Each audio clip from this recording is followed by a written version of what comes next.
রমজান মাসের আগেই মুরগির বাজারে অস্বাভাবিক মূল্যবৃদ্ধি দেখা দেয়। বাজারে মুরগির দাম লাফিয়ে লাফিয়ে বৃদ্ধি পাওয়ায় সাধারণ ক্রেতাদের মাঝে উদ্বেগ সৃষ্টি হয়। বিশেষ করে রাজধানী ঢাকার বিভিন্ন বাজারে মুরগির দাম প্রতিকূলভাবে বৃদ্ধি পায়, যা সাধারণ মানুষের কাছে বিপদ সংকেত হিসেবে দেখা হয়। প্রতিটি মুরগির দাম বর্তমানে প্রায় 20 থেকে 25% বৃদ্ধি পায়। ব্যবসায়ীরা জানান, রমজানকে কেন্দ্র করে মুরগির চাহিদা বৃদ্ধির পাশাপাশি পরিবহন খরচ এবং উৎপাদন খরচের বৃদ্ধি এ দাম বৃদ্ধির কারণ। বাজারে ব্রয়লার মুরগি বিক্রি হচ্ছে 220 টাকা কেজি, আর দেশি মুরগি 500 থেকে 550 টাকা, সোনালী মুরগি 320 টাকায় বিক্রি করা হয়।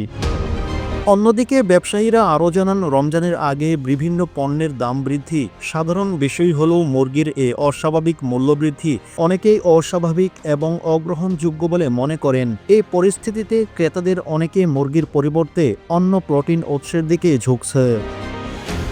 এ বিষয়ে সরকারের পক্ষ থেকে কোনো ব্যবস্থা নেওয়া হয়নি, তবে ক্রেতাদের মধ্যে উদ্বেগ বৃদ্ধি পায় এবং তারা আশা করে বাজার নিয়ন্ত্রণে যথাযথ পদক্ষেপ নেওয়া হবে।